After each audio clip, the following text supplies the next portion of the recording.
Hey everyone, welcome back to the channel. So today we're building some Mills plates. I got a large stack of red plates here so we can do a Mills plate for the Palace Cinema. And then I've got some gray plate here, some dark gray, and that's going to be for, I think we're going to do the Boutique Hotel next. So my plan is to build out both these Mills plates. That way the next few modulars that we get out are going to be the Palace Cinema as well as the Boutique Hotel. But in our last BrickLink order, we got 400 of these 2x bricks.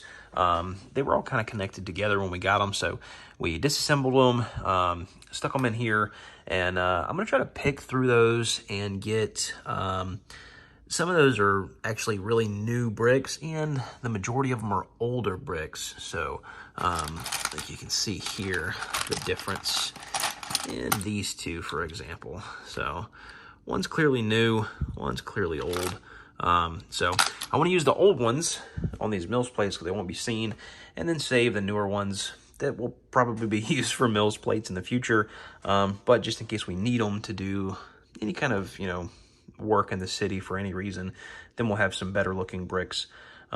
But we're gonna go ahead and get started. I went ahead and picked through my Technic brick drawer, and I've got some of these 1x4 Technic bricks. You need 8 of those per Mills plate. Now, if your Mills system that you're doing is slightly different, you can always customize your Mills plate to fit your needs.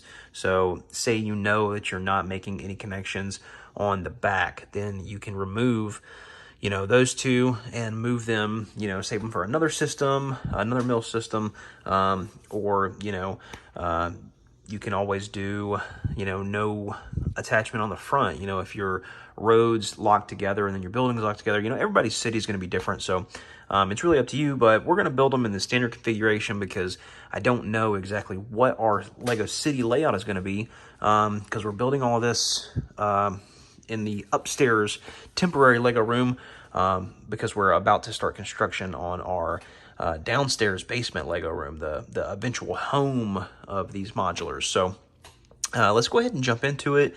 I'm going to start on the red base plate first, and then we'll do the gray base plate next. All right, so this is kind of how we're laying our Mills plate out. Now, the standard layout for Mills plate is used with 4x4 plates, and you would essentially lay them out like this. So you'd start there in the corner. Normally you'd have a 2x3 here, but just for these purposes, I'll show you how this works. So that kind of gets you started, and then once you get to this point on both sides, then you kind of continue this space for the rest of the plate. And you can see that spacing allows you to have all those in. They're very secure, very sturdy. But for us, we're spreading them out a little bit more because I'm using a different size plate. The price for these plates on the BrickLink seller's website were actually more than for the 4x6 plates. So, this gives me a little more coverage on my base plate. I use less 2x's. Actually worked out better for me, so I went ahead and picked those up. So that's why we're spreading them out. There will be a little more stress underneath on the bottom, but when you're doing a modular, most of the structural load is going to be on the outside edge. So as long as your outside edge is really sturdy, you shouldn't have any issues. And we're going to do a totally different layout on this plate because we're going to be using some of these larger plates. So we'll be able to save quite a few bricks, but still make it nice and strong. All right, so we're all done with this this Mills plate.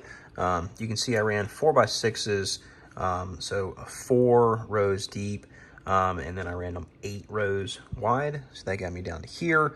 Then I ran 2, 4, 6, 8 more 4x6s, and then we had a slight area where I could have either ran 2 more 4x6s and then some 2x plates, but I opted to go with the 4x4s and then a 4x8.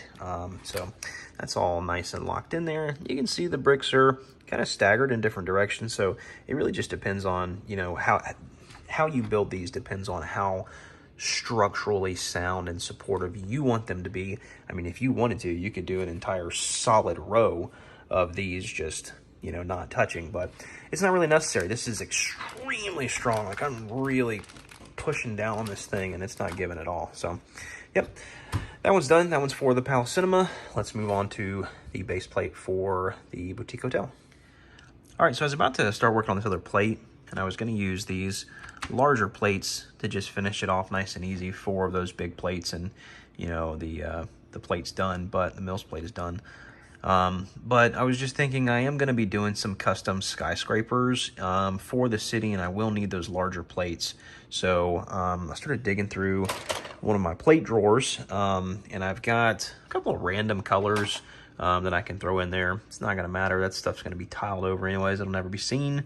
And I have some smaller plates here that I'm going to try to work in there. So I think I'm going to try to use these first and kind of see where I'm at. May dip in here and maybe pull out some of this light gray, some of the smaller light gray plates, and see how far that gets us. All right, so we've got first row started here.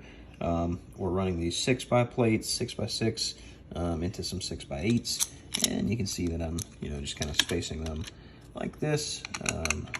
So that's our spacing, and then I've just got one random in there. You can put it wherever you want, just to give the center just a little bit of support, because these are, they're going to flex a little bit more. The 4x plates are a little bit stronger in the center, just just because of the strength and physics of the plates. But so that's how we're running this row. We're almost out of these plates, so we're gonna have to change it up here in just a second. Very unconventional layout for our next section, but you can see it's gonna work out just fine for us. We'll be able to lay both of these plates on there, possibly like that, and then another row of these 6 wide plates, and then we've got some longer plates. I'll drop in here just like that. Now we just got to figure out this last section. All right, so I think we're gonna run it just like this. We've got some 8x8s and 6x8s, and then we've got 2 smaller 4x6s there. Just lay our studs out and lock them in. All right, so we're all done. We got that last row locked in. This one is nice and solid. We used a few more pieces on this one than we did on this one, just because it was kind of irregularly shaped. You see, you only catch the light through a couple of slots on that one, where this one, you can see through a lot more.